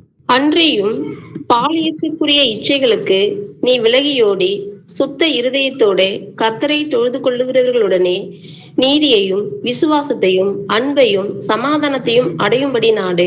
ஆமென். அன்றியும் பாலியத்துக்குரிய இச்சைகளுக்கு நீ விலகி ஓடி அப்படின்னாக்க உத்தம குமாரனாகிய திமோத்தியவே அப்படின்னு சொல்லும் பொழுது, அந்த உத்தம குமாரன் ஒரு ஆவிக்குரிய ஒரு மகன் எப்படி இருக்கணும்னு சொல்லி வந்துட்டு அப்போஸ்தலன் பவுல் விரும்பி எழுதி இருக்கிறான். பாலியத்துக்குரிய இந்த வயசுக்குரிய இச்சைகளுக்கு நீ விலகி ஓடி. ஆனா நம்ம கவுன்சிலிங் செஷன்ஸ்ல எல்லாம் பாக்குறோம், வாலிபர்களுக்கு மட்டுமல்ல, ஈவன் 50-60 வயசுல இருக்கிறவங்களுக்கு கூட வந்துட்டு இச்சையோட ஒரு இச்சைக்குரிய பார்வை இருக்கிறத வந்துட்டு பார்க்க முடியுது. அது வேதனையா தான் வந்துட்டு இருக்குது. பட் இருந்தாலும் நம்ம கர்த்தருடைய பிள்ளைகளா இருக்கிறதுனால இங்க வந்துட்டு எல்லா வயதுக்குரியவங்களுக்கும் ஒரு சில இச்சைகள் வந்துட்டு இருக்கதான் வந்துட்டு செய்யுது. அதை மேற்கொள்ளுகிற பிள்ளைகளா, ஜெயம் கொள்ளுகிற பிள்ளைகளா தான் நம்ம இருக்கணும்னு சொல்லி கர்த்தர் விரும்புறாரு. தொடர்ந்து வாசிக்கலாம். மத்தேயு 5ஆம் அதிகாரம் 28-29 வசனங்கள். நான் உங்களுக்கு சொல்லுகிறேன், ஒரு ஸ்திரீயை இச்சையோடு பார்க்கிற எவனும் தன் இருதயத்தில் அவளோடு விபச்சாரம் செய்தாயிற்று. உன் வலது கண் உனக்கு இடரல் உண்டாக்கினால் அதை பிடுங்கி எறிந்து போடு. உன் சரீரம் முழுவதும் நரகத்தில் தள்ளப்படுவதை பார்க்கிலும் உன் அவயவங்களில் ஒன்று கெட்டு போவது உனக்கு நலமாயிருக்கும். ஆமென். ஒரு ஸ்திரீயை இச்சையோடு பார்க்கிறவன் எவனும் தன் இருதயத்தில் அவளோடு ஒரு ஆவிக்குரிய விபச்சாரம் செய்தாயிற்றுன்னு சொல்லி கர்த்தர் சொல்றார். அப்படின்னா உன் கண் உனக்கு இடரலா இருந்தால் அதை பிடுங்கி போடு. ஸோ இதுதான் கர்த்தர் கொடுக்குற சொல்யூஷன் வந்துட்டு. அது ஸ்ட்ராங்கா இருந்தாலுமே அது நல்ல சொல்யூஷன் தான். அப்ப ஏதாவது உங்களை ட்ரிகர் பண்ணுதா, அது உங்களுக்கு தேவையில்லைன்னு கர்த்தர் சொல்றார். அது உங்களுடைய கண்ணா இருந்தாலும் அதை தூக்கி போட்டுருங்க, உங்க செல்போனா இருந்தாலும் தூக்கி போட்டுருங்க, டிவியா இருந்தா உடைச்சு போட்டுருங்க, இல்ல எதுவா இருந்தாலும். இல்ல வந்துட்டு யாராவது உங்களை ட்ரிகர் பண்றாங்களா பாவத்துக்கு, உங்களுடைய நண்பர்கள் வந்துட்டு ஆகாத சம்பாஷணைகள் நல்லொழுக்கங்களை கெடுக்கும்னு எழுதிருக்கு. இன்னைக்கு தமிழ்நாடு முழுவதும் எல்லாருமே சினிமா டிவியை பார்த்துட்டு பரியாசம் பண்றது ரொம்ப கேஷுவலா போயிடுச்சு வந்துட்டு. இது சொல்ல போனா 1-2 மாநிலங்களுக்கு தான் இது வந்துட்டு ஒத்து போகுது. தமிழ்நாடா இருக்கட்டும் இல்ல ஆந்திராவா இருக்கட்டும், சினிமாவில் அதிகமா அடிக்ஷனா இருக்கிற இந்த 2 ஸ்டேட்ஸ் வந்துட்டு பாத்தீங்கன்னா, இந்த தெலுங்குலையும் சரி தமிழ்லையும் வந்துட்டு சரி, இந்த 2 சினிமா இண்டஸ்ட்ரியும் கொஞ்சம் பெருசா இருக்கிறதுனால எல்லாருமே சினிமாக்குரிய அடிக்ஷன்ல போயிட்டு அங்க பரியாசம் இருக்கிறதுனால இங்கேயும் பரியாசத்தை வாழ்க்கையிலையும் கொண்டு வராங்க. பட் கர்த்தர் நமக்கு சொல்லிக் கொடுக்கிறது, வம்பும் புத்தியீனமான பேச்சும் பரியாசமும் தகாதவைகள், ஸ்தோத்திரம் செய்தலை தகும் அப்படின்னு சொல்லி கொடுத்திருக்கிறார். எபேசியர் 5:4. அப்படின்னாக்க எதுவா இருந்தாலும் கர்த்தர் சொல்றதுதான் ரூல்ஸ் அண்ட் ரெகுலேஷன்ஸ். எது உங்களுக்கு இடரலா இருக்குன்றதை கவனிச்சு பாருங்க, அதை தூக்கி எறிஞ்சிருங்க. பரலோகத்துக்கு போறதுக்கு இடரலா இருக்கிறது உங்க நண்பர்களா இருந்தா அந்த நண்பர்களுக்கு சுவிசேஷம் அறிவிங்க. அவங்க மனம் திரும்பலனா அவர்களை விட்டு விலகுன்னு சொல்லி வேதம் சொல்கிறது. ஆகாத சம்பாஷணைகள் நல்லொழுக்கங்களை கெடுக்கும். அப்படின்னா உன் கண் உனக்கு இடரலா இருக்கா, கண்ணை பிடுங்கி போடு. செல்போனோ டிவியோ இடரலா இருக்குதா, அது வந்து நமக்கு தேவையில்லை. இல்ல வேற எது இடரலா இருந்தாலும் நம்ம வந்துட்டு அதை விட்டு விலகுகிற பிள்ளைகளா வந்துட்டு இருக்கணும்னு சொல்லி கர்த்தர் சொல்றாரு. ஏன்னா ஆவியும் மாம்சமும் ஒண்ணுக்கொண்ணு விரோதமாக இச்சைக்கும் போர் செய்யும் என்று வேதம் சொல்கிறது. அப்படின்னா ரெண்டுமே ஒரே இடத்துல இருக்க முடியாது. நம்முடைய இருதயத்துக்குள்ளார ஒண்ணு வசனம் கிரியை செய்யணும், அப்படி இல்லைன்னாக்க பிசாசின் கிரியைகள் இருக்கணும். ரெண்டுல ஏதாவது ஒண்ணுதான் இருக்க முடியும். ரெண்டுமே இருக்கிறதுக்கு வாய்ப்பு இல்லைங்க. நான் கர்த்தருடைய ஆவியானவர் ஆரம்பத்துல சவுலோடு கூட இருந்தார். கர்த்தருடைய ஆவியானவர் சவுலை விட்டு நீங்கிய பிறகு கர்த்தரால் அனுப்ப பெற்ற ஒரு பொல்லாத ஆவி சவுலை கலங்கடித்துக் கொண்டிருந்தது. அப்ப ஏதாவது ஒரு ஆவிதான் நமக்குள்ளார செயல்பட முடியும். ஒண்ணு பரிசுத்தாவி நமக்குள்ளார செயல்பட முடியும், இல்லாட்டினா அசுத்தாவி நமக்குள்ளார செயல்பட முடியும். அப்ப எதற்கு நாம் இடம் கொடுக்கிறோம், நம்முடைய இருதயத்துல நம்முடைய சிந்தனைகள்ல எதற்கு நாம் இடம் கொடுக்கிறோம் அப்படின்றத வந்துட்டு கவனிச்சு பார்க்கணும். அப்ப கண்கள் இச்சையோட பாக்குதுன்னா இருதயம் இச்சையோட சிந்திக்குதுன்னு சொல்லி அர்த்தம். வாய் வந்துட்டு இச்சையோட பேசுதுன்னு சொன்னாக்க இருதயம் இச்சையோட சிந்திக்குது. ஒரு சிலர் வந்துட்டு நான் வெஜிடேரியனுக்குரிய இச்சைகளை நம்ம பைபிள்லே பாக்குறோம் இல்லைங்களா. எனக்கு காடை வேணும், ஜனங்கள் இச்சை கொண்டார்கள் அப்படிங்கறத பாக்குறோம். எனக்கு இருதயம் வந்துட்டு இச்சித்தது. இருதயம் இச்சித்ததுனால அவர்களுடைய நாவு வந்துட்டு இச்சைக்குரிய அந்த சாப்பாட்டுக்குரிய இச்சைக்குரிய காரியங்களை வந்துட்டு பேசியது. அதே மாதிரிதான் வந்துட்டு எப்படிப்பட்ட இச்சையா இருந்தாலும் அதை நடப்பிக்கிறவர்கள், அது அவங்களுடைய கண்ணா இருக்கட்டும் அவங்களுடைய வாயா இருக்கட்டும், பட் முதலாவது பாவம் செய்கிறது இருதயம் தான். அதனாலதான் இருதயத்தில் எந்த ஒரு கீழ்ப்படியாமை எண்ணத்தையும் கிறிஸ்துவுக்கு சிறைப்படுத்துகிற பிள்ளைகளா இருக்கணும். அப்படின்னா அந்த போராட்டம் இருதயத்துல இருந்துச்சுன்னா ஏதாவது ஒண்ணுக்கு தான் இடம் கொடுக்க முடியும். அப்படின்னா நம்ம வசனத்துக்கு இடம் கொடுக்கிற பிள்ளைகளா இருந்தாக்க இச்சையை விரட்டி விடணும். இல்ல இச்சைக்கு இடம் கொடுக்கிறவங்களா இருந்தா இச்சை வந்துட்டு வசனத்தையே விரட்டிடும்னு சொல்லி வேதம் தெளிவாக சொல்கிறது. வாசிக்கலாம். Mark 4:18, mark 4:18. வசனத்தை கேட்டும் உலக கவலைகளும் ஐஸ்வர்யத்தின் மயக்கமும் மற்றவைகளை பற்றி உண்டாகிற இச்சைகளும் உட்பிரவேசித்து வசனத்தை நெருக்கி போட அதனால் பலனற்று போகிறார்கள். வசனத்தை கேட்டும் அப்படின்ற வார்த்தையை நல்லா கவனிச்சுக்குங்க. வசனத்தை கேட்கிறவர்கள் கூட உலக கவலைகளும் ஐஸ்வர்யத்தின் மயக்கமும் மற்றவைகளை பற்றி உண்டாகிற இச்சைகளும் உட்பிரவேசித்து வசனத்தை நெருக்கி போட. அப்ப இச்சைகள் உட்பிரவேசித்தாக்க வசனத்தை அதை நெருக்கி போட்டுருங்க. இருதயத்துக்குள்ளார இச்சைகளுக்கு இடம் கொடுக்க கூடாது. இச்சைகளுக்கு நம்ம இடம் கொடுத்தோம்னா உங்க இருதயத்துல இருக்கிற வசனத்தையே அது தூக்கி எறிஞ்சிரும் வெளியில வந்துட்டு. அதை நெருக்கி போடாதனால் பலனற்று போகிறார்கள். இவங்கெல்லாம் வசனத்தை கேட்டவங்க, கேட்காதவங்க கிடையாது. வசனத்தை கேட்ட கிறிஸ்தவர்கள் வந்துட்டு உலக கவலை உட்பிரவேசித்தாலும் ஐஸ்வர்யத்தின் மயக்கம், அதுவும் இச்சை தான் இல்லைங்களா. உலகத்துக்குரிய இச்சைகளா இருக்கலாம், இல்ல ஐஸ்வர்யத்துக்குரிய இச்சைகளா இருக்கலாம், மற்றவர்களை பற்றி உண்டாகிற இச்சைகளா இருக்கலாம். எந்த வித இச்சையா இருந்தாலும் அது வசனத்தை நெருக்கி போட்டுரும். அதனால நம்ம ரொம்ப ஜாக்கிரதையா இருக்கணும். அதனால் பலனற்று போகிறார்கள். பலனற்று போனாக்க நித்திய ஜீவன் கிடையாதுன்னு கர்த்தர் வந்துட்டு சொல்றார். அப்ப இந்த இச்சைகள் எங்க வந்துட்டு அது வேலை செய்யும்னு பாத்தீங்கன்னா அது நம்முடைய சரீரத்துல நம்முடைய அவயவங்கள்ல தான் வேலை செய்யும்னு சொல்லி வேதம் தெளிவாவே சொல்லுது. வாசிக்கலாம். ரோமர் 6:12-13 வசனங்கள். Romans chapter 6 verses 12-13.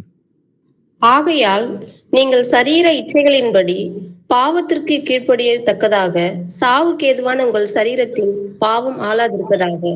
நீங்கள் உங்கள் அவயவங்களை அநீதியின் ஆயுதங்களாக பாவத்திற்கு ஒப்புக்கொடாமல் உங்களை மரித்தோரிலிருந்து பிழைத்திருக்கிறவர்களாக தேவனுக்கு ஒப்புக் கொடுத்து உங்கள் அவயவங்களை நீதிக்குரிய ஆயுதங்களாக தேவனுக்கு ஒப்புக் கொடுங்கள். ஆமென். ஆமென். நீங்கள் சரீர இச்சைகளின்படி பாவத்திற்கு கீழ்ப்படியத்தக்கதாக சாவுக்கு ஏதுவான உங்கள் சரீரத்தில் பாவம் ஆளாதிருப்பதாக. இப்ப பாவம் எங்கெங்க ஆளுகை செய்து? சரீரத்துலதான் ஆளுகை செய்யுது. அது கண்களின் இச்சையா இருக்கலாம், இல்ல வாயின் தாறுமாறா இருக்கலாம், வார்த்தைகளுக்குரிய வந்துட்டு பாவங்களா வந்துட்டு இருக்கலாம், இல்ல இருதயத்துல வந்துட்டு சிந்திக்கிற இச்சைகளா வந்துட்டு இருக்கலாம். எதுவா இருந்தாலும் வந்துட்டு அந்த சரீர இச்சைகள்ல வந்துட்டு பாவம் ஆளக்கூடாது. அப்ப சரீர இச்சைக்கு நம்ம இடம் கொடுக்க கூடாது. இது எங்க வேலை செய்யும்? 13வது வசனம் சொல்லுது, நீங்கள் உங்கள் அவயவங்களை அநீதியின் ஆயுதங்களாக பாவத்திற்கு ஒப்புக்கொடாமல். அப்ப நம்முடைய அவயவங்கள், நம்முடைய இருதயமோ கண்ணோ நம்முடைய வாயின் வார்த்தைகளோ, சோ இது வந்துட்டு பிசாசின் அவயவங்களா இருக்கக்கூடாது, இயேசு கிறிஸ்துவுக்குரிய அவயவங்களா செயல்படணும். அப்படின்னாக்கா நம்முடைய அந்த உடம்புக்குரிய அவயவங்களை, இந்த மெம்பர்ஸை வந்துட்டு நம்ம இயேசுவுக்கு அடிமைகளா சிறைப்படுத்துகிற பிள்ளைகளா இருக்கணும். அப்படின்னா நம்ம தேவனுக்கு ஒப்பு கொடுக்கணும் அப்படின்னு சொல்லி வேதம் சொல்கிறது. நம்ம பிழைத்திருக்கணும், நித்திய ஜீவன் அடையணும்னு சொன்னா நம்முடைய அவயவங்களை நம்ம தேவனுக்கு ஒப்பு கொடுத்து உங்கள் அவயவங்களை நீதிக்குரிய ஆயுதங்களாக தேவனுக்கு ஒப்பு கொடுங்கள். இது நீதிக்குரிய ஆயுதமா உங்களால மாத்த முடியுங்க. ஏன்னா நம்ம வந்துட்டு சர்வ ஆயுத வர்க்கம் தரித்த நம்ம வந்துட்டு சோல்ஜர்ஸா இருக்கிறோம்னு சொல்லி வேதம் சொல்லுது. நீங்க வந்துட்டு எல்லோருமே கர்த்தருடைய ஸ்தானாவதிகளா வந்துட்டு இருக்கிறோம். We are all representatives, ambassadors of Jesus Christ.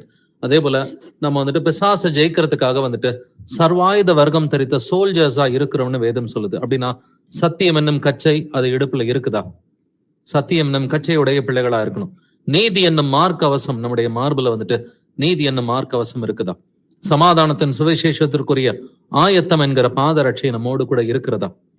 இல்ல ரட்சணியம் என்னும் தலை சீரா நம்ம கிட்ட இருக்குதா? தேவ வசனமாகிய ஆவியின் பட்டயம் எப்பொழுதும் நம்ம ஏந்திய பிள்ளைகளா இருக்கிறோமா?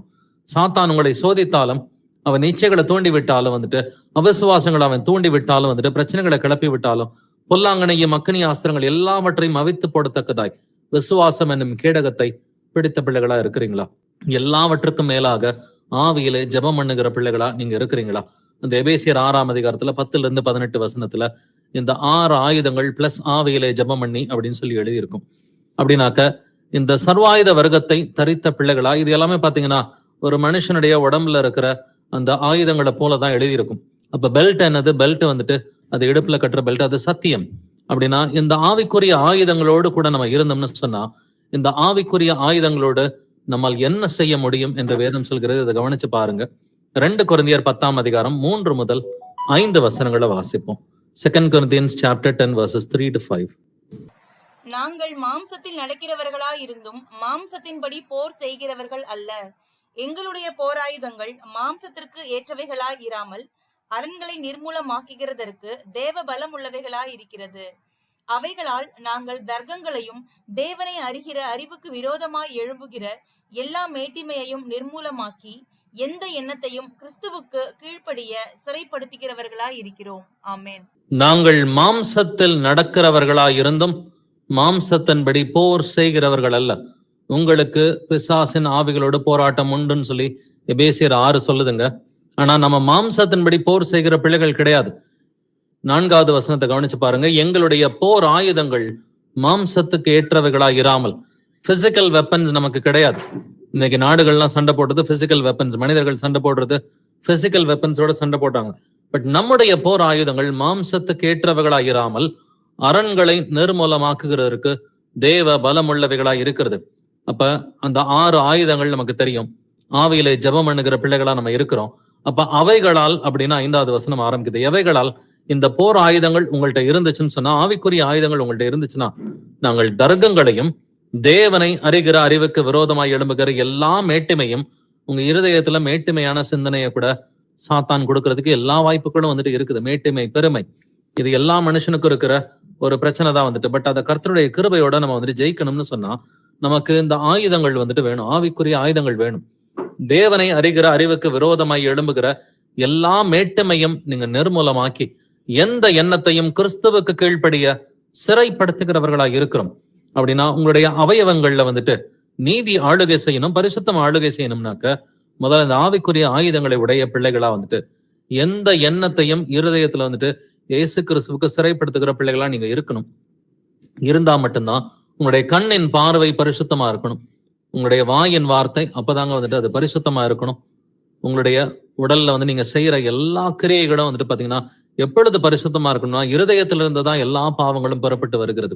அப்படின்னா இருதயத்துல வந்துட்டு நம்ம முதல்ல வந்துட்டு தேவையில்லாத மேட்டுமைக்கு இடம் கொடுக்காம, தேவையில்லாத எண்ணங்களுக்கு, வீண் எண்ணங்களுக்கு நம்ம இடம் கொடுக்காம, இச்சையான எண்ணங்களுக்கு இடம் கொடுக்காம, கிறிஸ்துவுக்கு அவைகளை எல்லாவற்றையும் நீங்க சிறைப்படுத்திட்டீங்கன்னு சொன்னாக்க அப்பொழுது நம்மளால பிசாசை ஜெயிக்க முடியும். அந்த இச்சைகளுக்குரிய பாவங்கள்ல இருந்து ஈஸியா ஜெயிச்சு வர முடியும். அப்படின்னா இருதயத்தை கரெக்டா வந்துட்டு பாத்துக்கணும். இச்சை வந்துட்டு இருதயத்துல ஆளுகை செய்யாதபடிக்கு ரொம்ப ஜாக்கிரதையா இருக்கிற பிள்ளைகளா இருக்கணும். தொடர்ந்து வாசிக்கலாம். ரோமர் 6:19. ரோமன் 6:19. உங்கள் மாம்ச பலவீனத்தின் நிமித்தம் மனுஷர் பேசுகிற பிரகாரமாய் பேசுகிறேன். அக்கிரமத்தை நடப்பிக்கும்படி முன்னே நீங்கள் உங்கள் அவயங்களை அசுத்தத்திற்கும் அக்கிரமத்திற்கும் அடிமைகளாக ஒப்பு கொடுத்தது போல இப்பொழுது பரிசுத்தமானதை நடப்பிக்கும்படி உங்கள் அவயங்களை நீதிக்கு அடிமைகளாக ஒப்பு கொடுங்கள். ஆமென். முன்னே நீங்கள் அப்படின்னு எழுதியிருக்கு. அப்படின்னா பழைய வாழ்க்கையில உங்கள் அவயவங்களை அசுத்தத்திற்கும் அக்கிரமத்திற்கும் அடிமைகளாக ஒப்பு கொடுத்தது போல இப்பொழுது நம்ம என்ன செய்யணும்? இப்ப இந்த புதிய வாழ்க்கையில வந்துட்டு பரிசுத்தமானதை நடப்பிக்கும்படி உங்கள் அவயவங்களை நீதிக்கு அடிமைகளாக ஒப்பு கொடுங்கள். அப்படின்னா கர்த்தரோட நீங்க ஜெபத்துல வந்துட்டு பேசும் பொழுது என்னுடைய கண்ணை வந்துட்டு ஆண்டவரே உங்களுக்கு நான் அடிமையா நான் ஒப்பு கொடுக்குறேன். என் கண் வந்துட்டு அந்த பெருமையான பார்வையோ இச்சையான பார்வையோ என்னோட கண்ணுல வந்துட்டு இருக்கக்கூடாது. கண்ணே உன்னோடு நான் உடன்படிக்கை செய்கிறேன்னு யோபு போல உடன்படிக்கை செய்யுங்க. கன்னி பெண்ணை பாராதபடிக்கு என் கண்களோடு நான் உடன்படிக்கை செய்திருக்கிறேன்னு சொல்லி யோபு சொல்றான். அது போல வந்துட்டு என்னுடைய வாய் தாறுமாறா வந்துட்டு பேசாது. நான் கர்த்தருக்கு என்னுடைய நாவுகளை என்னுடைய உதடுகளை வந்துட்டு நான் கர்த்தருக்கு அடிமையா நான் வந்துட்டு ஒப்பு கொடுக்குறேன். கெட்ட வார்த்தை பேச மாட்டேன், நான் பொய் சொல்ல மாட்டேன், வந்துட்டு நான் பரியாசம் பண்ண மாட்டேன், வம்பு வார்த்தைகள் வந்துட்டு பேச மாட்டேன், தேவையில்லாத வீண் வார்த்தைகளை நான் பேச மாட்டேன்னு சொல்லி ஒவ்வொரு அவயத்தையும் கர்த்தருக்கு அடிமைகளாக ஒப்பு கொடுக்கிற பிள்ளைகளா வந்துட்டு இருக்கணும். இப்பொழுது பரிசுத்தமானதை நம்ம நடப்பிக்கணும்னு சொன்னா அவயவங்களை நீதிக்கு அடிமைகளா ஒப்பு கொடுக்கணும். இதுல வந்துட்டு ரொம்ப ரூட் எங்க இருக்குதுன்னு சொன்னாக்க இருதயத்துலதான் வந்துட்டு இருக்குது. அப்ப அந்த இருதயத்துல இருக்கிற மேட்டுமையான எண்ணங்களை எல்லாத்தையும் விரட்டி விட்டுட்டு பரிசுத்தமான எண்ணங்களுக்கு நம்ம இடம் கொடுக்கும் பொழுது பாத்தீங்கன்னா மற்ற அவயவங்கள்லாம் it will fall in line. ஆட்டோமேட்டிக்கா பாத்தீங்கன்னா உங்களுடைய கண்கள் நாவுகள் எல்லாம் ஆட்டோமேட்டிக்கா நீங்க நினைக்கிறத மட்டும்தான் வந்துட்டு செய்யும். பட் இருதய சிந்தனைகள் தப்பா இருந்துச்சுன்னா நீங்க நினைக்காததெல்லாம் உங்களுடைய அவயவங்கள் வந்துட்டு செய்யும். அப்படின்னா முதல்ல நம்ம தேவனுக்கு அடிமைகளா இருக்கணும். நம்ம தேவனுக்கு அடிமைகளா இருக்கணும்னு சொன்னா முதல்ல இச்சையடக்கம் உள்ள பிள்ளைகளா இருந்தா மட்டும்தான் தேவனுக்கு அடிமையா இருக்க முடியும். இதை கம்ப்ளீட் பண்ணலாம். ரோமர் 6:22 வாசிக்கலாம். ரோமன் 6:22. இப்பொழுது நீங்கள் பாவத்திலிருந்து விடுதலையாக்கப்பட்டு தேவனுக்கு அடிமைகளானதனால் பரிசுத்தமாகுதல் உங்களுக்கு கிடைக்கும் பலன் முடிவோ நித்திய ஜீவன். முடிவோ நித்திய ஜீவன். இயேசு கிறிஸ்து வரும் பொழுது தாங்க நமக்கு வந்துட்டு இந்த நித்திய ஜீவனாகிய முடிவு கிடைக்குது. பட் அதுக்கு முன்னாடி இந்த பூமியில வந்துட்டு பரிசுத்தமான ஜீவியம் பண்ணணும். இந்த பரிசுத்தமான ஜீவியம் பண்ணணும்னா முதல்ல நீங்க தேவனுக்கு அடிமைகளா இருக்கணும். தேவனுக்கு அடிமை ஆகிறதுக்கு முன்னாடி முதல்ல பாவத்தை வந்துட்டு விட்டுட்டு அதுல இருந்து விடுதலை ஆகணும். சோ ஸ்டெப்ஸ் வந்துட்டு ரொம்ப கரெக்டா இருக்குது. முதல்ல பாவத்துல இருந்து விடுதலை ஆயிட்டு, ரெண்டாவது தேவனுக்கு அடிமையாகி, மூணாவது அந்த பரிசுத்தமான ஜீவியம் வந்துட்டு இருக்கணும். சோ இந்த 3 ஸ்டெப்ஸ் கரெக்டா இருக்கும் பொழுது கர்த்தர் வரும் பொழுது பரிசுத்தமான ஜீவியம் யார் யாரெல்லாம் செய்யறாங்களோ அவர்களுக்கு நித்திய ஜீவனை அவர் அளிக்கிறார். இதுல வந்துட்டு பலவிதமான இச்சைகள் இந்த பூமியில இருந்தாலும் அவை எல்லாவற்றிலிருந்தும் விடுபட்ட பிள்ளைகளா இருக்கணும். ஒரு முக்கியமான இச்சை வந்துட்டு பொருளாசை. தங்கம், பொண்ணு, வெள்ளி, காசு, பணம், பொருளாசைக்குரிய இச்சையா இருக்கிறது. வாசிக்கலாம். 1 தீமோத்தேயு 6:9 முதல் 10 வசனங்கள். ஐஸ்வர்யவான்களாக விரும்புகிறவர்கள் சோதனையிலும் கண்ணியிலும் மனுஷரை கேட்டிலும் அழிவிலும் அமர்த்துகிற மதிக்கேடும் சேதமுமான பலவித இச்சைகளிலும் விழுகிறார்கள். பண ஆசை எல்லா தீமைக்கும் வேறா இருக்கிறது. சிலர் அதை இச்சித்து விசுவாசத்தை விட்டு வழுவி அநேக வேதனைகளாலே தங்களை உருவ குத்தி கொண்டிருக்கிறார்கள். ஐஸ்வர்யவான்களாக விரும்புகிறவர்கள் பணக்காரன் ஆகணுன்ற ஒரு முடிவு மட்டும் பண்ணிட்டீங்கன்னா கர்த்தருக்கு பிரியமான வாழ்க்கை வாழ முடியாதுங்க. ஐஸ்வர்யவான்களாக விரும்புகிறவர்கள் சோதனையிலும் கண்ணியிலும் மனுஷரை கேட்டிலும் அழிவிலும் அமிழ்த்துகிற மதிகேடும் சேதமுமான பலவித இச்சைகளிலும் விழுகிறார்கள்.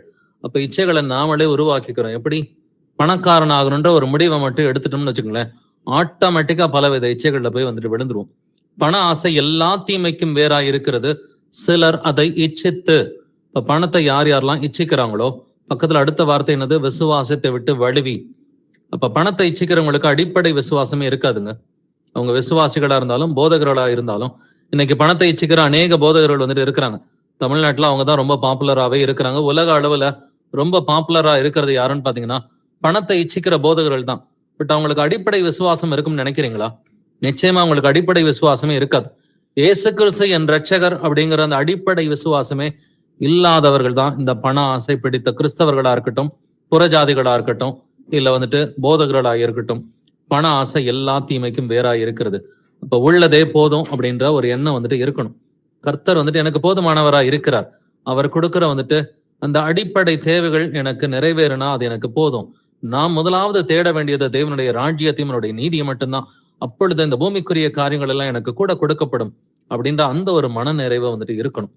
சோ அந்த கண்டென்ட்மெண்ட் அப்படின்னு சொல்லி வசனம் தெளிவாவே சொல்லுது. பவுல் சொல்றான் ஆட்டோமேட்டிக்கா வந்துட்டு இயேசு கிறிஸ்துவை நான் என்னைக்கு கண்டுபிடிச்சனோ மீதி எல்லாம் எனக்கு குப்பைன்னு சொல்லிட்டான்.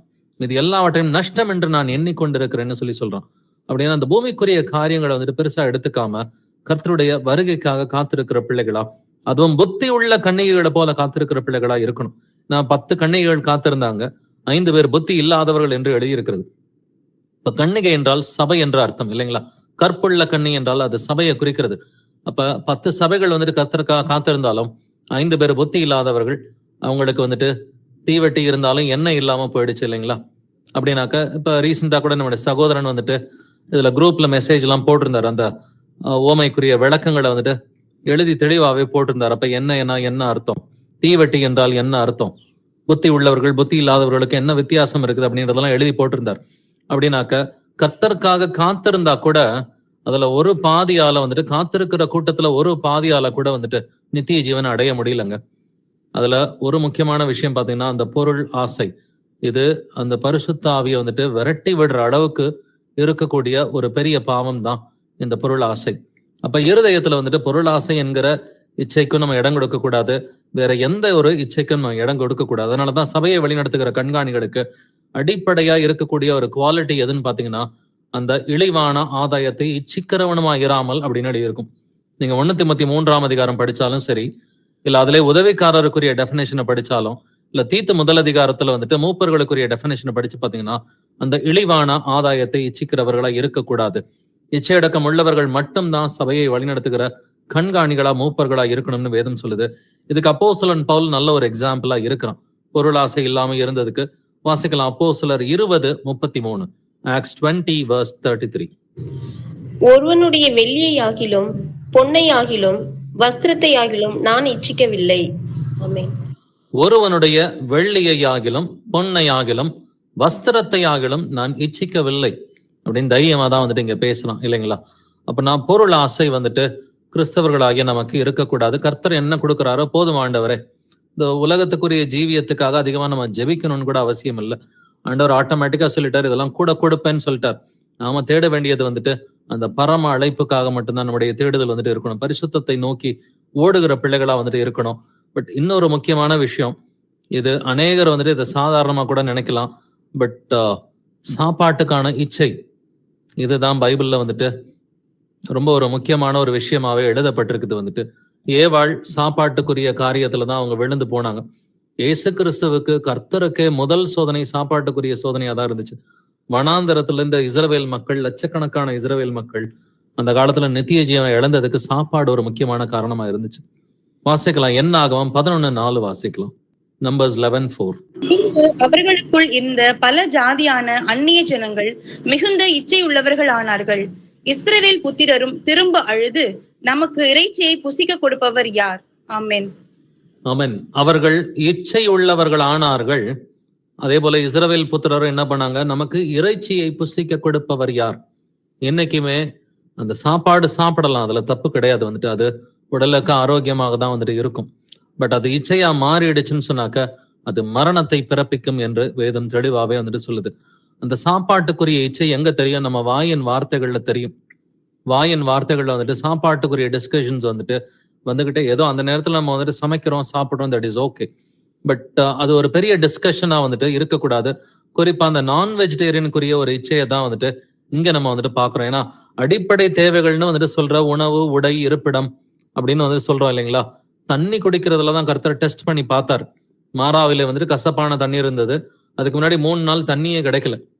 3 நாள் தண்ணி இல்லாம கர்த்தர் அவர்களை சோதித்து அறிந்தார். பட் அடுத்த நாள் தண்ணி கொடுத்தப்ப மாறாவில கசப்பான தண்ணீரை வந்துட்டு கொடுத்தார். அப்படின்னா அடிப்படை தேவைகள் சொல்றதுல கூட கர்த்தர் சோதிச்சு அறிகிற தேவனா தான் இருக்கிறார். சாப்பாட்டுல கூட சோதித்து அறிகிற தேவனா தான் இருக்கிறார். என்ன ஆகுமோ இதே 11ஆம் அதிகாரத்துல 33, 34 வசனங்களை வாசிக்கலாம். தங்கள் பற்கள் நடுவே இருக்கும் இறைச்சியை அவர்கள் மென்று தின்னும் முன்னே கர்த்தருடைய கோபம் ஜனங்களுக்குள்ளே மூண்டது. கர்த்தர் ஜனங்களை மகா பெரிய வாதையால் வாதித்தார். இச்சித்த ஜனங்களை அங்கே அடக்கம் பண்ணினதினால் அந்த ஸ்தலத்திற்கு கிப்ரோத் அத்தாவா என்று பெயரிட்டான். ஆமென். தங்கள் பற்கள் நடுவே இருக்கும் இறைச்சியை அவர்கள் மென்று தின்னு முன்னே கர்த்தருடைய கோபம் மூண்டது. அப்ப கர்த்தர் கோபம் மூண்டப்ப என்ன பண்ணாரு? மகா பெரிய வாதையினால் வாதித்தார். எதுக்காக? சாப்பாட்டுக்குரிய இச்சை.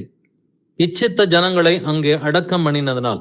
அப்ப சாப்பாட்டுக்கு இச்சித்தாலும் கர்த்தர் மரணத்தை அங்க உண்டு பண்ணியிருக்கிறார். சங்கீதத்திலையும் சங்கீதக்காரன் சொல்றான். சங்கீதம் 106 14வது வசனத்துல, வனாந்தரத்திலே இச்சை உள்ளவர்களாகி அவாந்திர வழியிலே தேவனை பரீட்சை பார்த்தார்கள். தேவனை தங்களுடைய சாப்பாட்டுக்குரிய இச்சையின் மூலமா யார் அங்க பரீட்சை பார்த்தார்கள்? தேவனை பரீட்சை பார்த்தார்கள். இந்த தேவன் யாருங்க? இந்த தேவன் இயேசு கிறிஸ்துன்னு சொல்லி புதிய ஏற்பாட்டில் எழுதப்பட்டிருக்குது. 1 கொரிந்தியர் 10ஆம் அதிகாரம் 9வது வசனத்துல, அவர்களில் சிலர் கிறிஸ்துவை பரீட்சை பார்த்து பாம்புகளால் அழிக்கப்பட்டார்கள். அதுபோல நாமும் கிறிஸ்துவை பரீட்சை பாராதிருப்போமாக. இப்ப பழைய ஏற்பாட்டுல ஏது கிறிஸ்து அப்படின்ற ஒரு கேள்வி கேட்கலாம். அவர்கள் வனாந்தரத்துல பரீட்சை பார்த்தது யாருன்னு நினைக்கிறீங்க? கிறிஸ்துவை பரீட்சை பார்த்தார்கள் என்று எழுதி இருக்கிறது. அப்ப இச்சையடக்கம் இல்லாம போனோம்னா நம்ம இயேசு கிறிஸ்துவவே நம்ம பரீட்சை பார்க்கிற ஒரு சூழ்நிலைக்கு வந்துருவோம். வாசிக்கலாம். சங்கீதம் 78 18வது வசனம். Psalm 78 verse 18. தங்கள் இச்சைக்கேற்ற போஜனத்தை கேட்டு தங்கள் இருதயத்தில் தேவனை பரீட்சை பார்த்தார்கள். ஆமென். தங்கள் இச்சைக்கேற்ற போஜனத்தை கேட்டு, எங்களுக்கு காடை வேணும், நான் வெஜிடேரியன் வேணும்னு சொல்லி கேட்டு தங்கள் இருதயத்தில் தேவனை பரீட்சை பார்த்தார்கள். எங்கெங்க பரீட்சை பார்த்தார்கள்? இருதயத்தில் அப்படின்னு சொல்லி எழுதியிருக்கு. அப்ப இருதயத்துல இருந்து தான் பாவங்கள் எல்லாம் ஸ்டார்ட் ஆகி வருது. அப்ப இருதயத்தை பரிசுத்தம் பண்ணி கொண்ட பிள்ளைகளா நம்ம இருக்கணும்.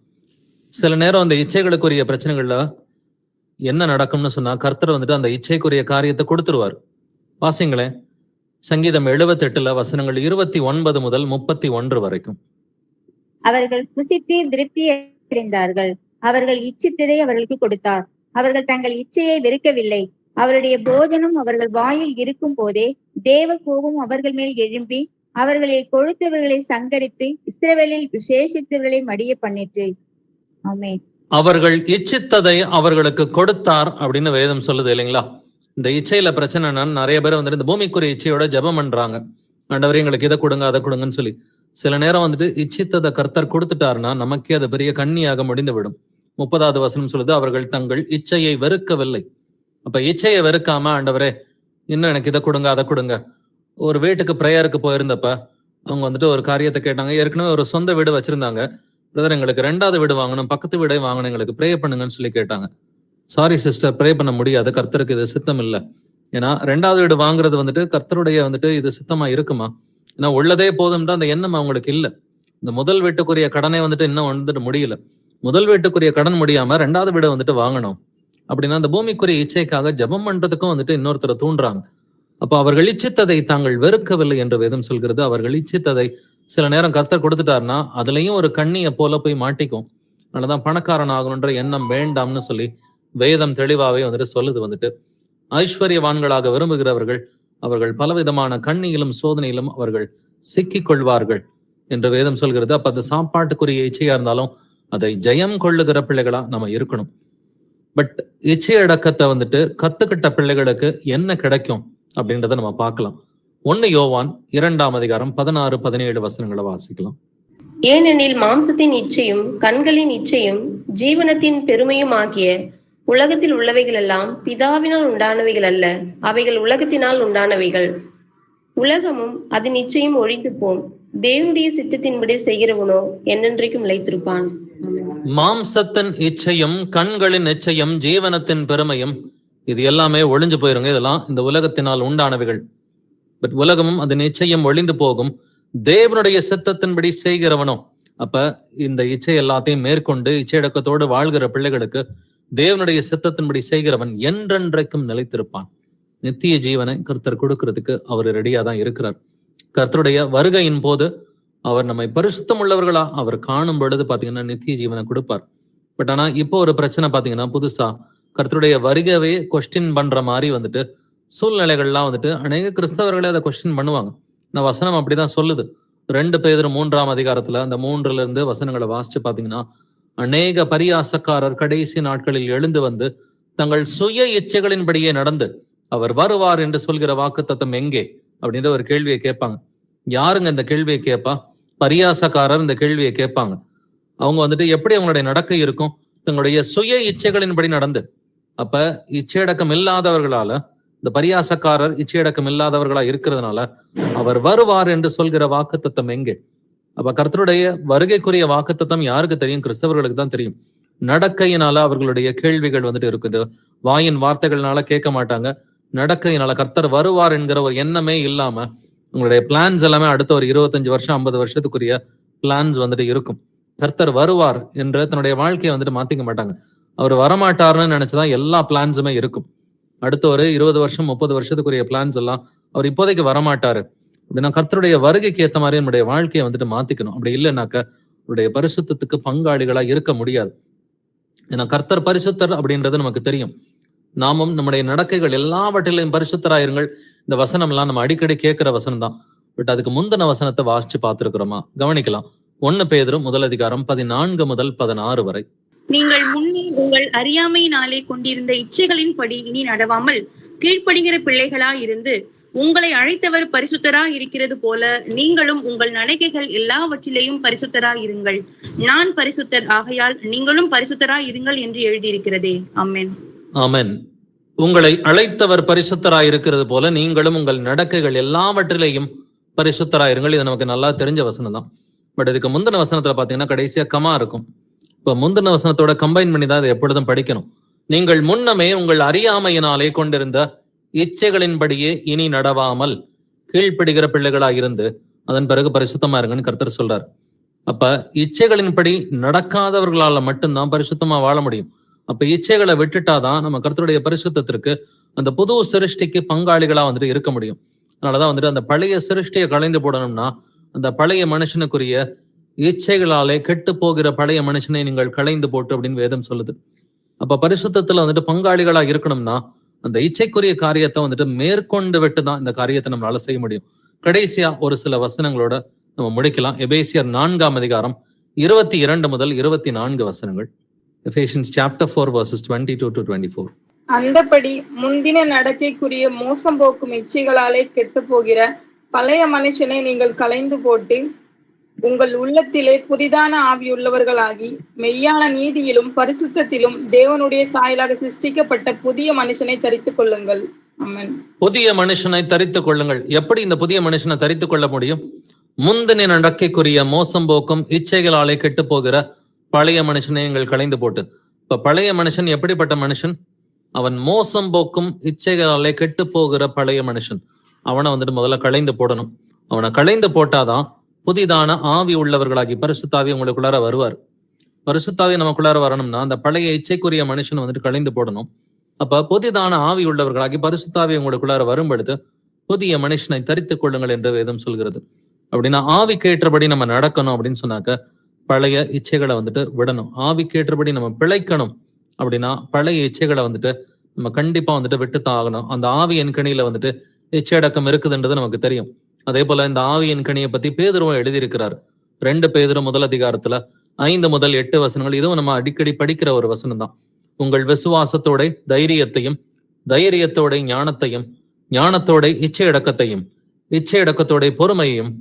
சோ இங்க இச்சையடக்கத்தை வந்துட்டு பேதுருவும் ரொம்ப ஒரு இம்பார்ட்டன்டான ஒரு ஆட்ரிபியூட்டா ஒரு கேரக்டரிஸ்டிக்கா வந்துட்டு பேசுறார். அப்ப துர் இச்சைகளுக்கு இடமாக உடலை பேணாமல் இருந்து கர்த்தராகிய இயேசு கிறிஸ்துவை தரித்துக் கொள்ளுங்கள். அப்ப இயேசு கிறிஸ்துவ போல புது சிருஷ்டியா மாறணும்னாக்க துர் இச்சைகளுக்கு இடமாக உடலை பேணாமல் இருந்து.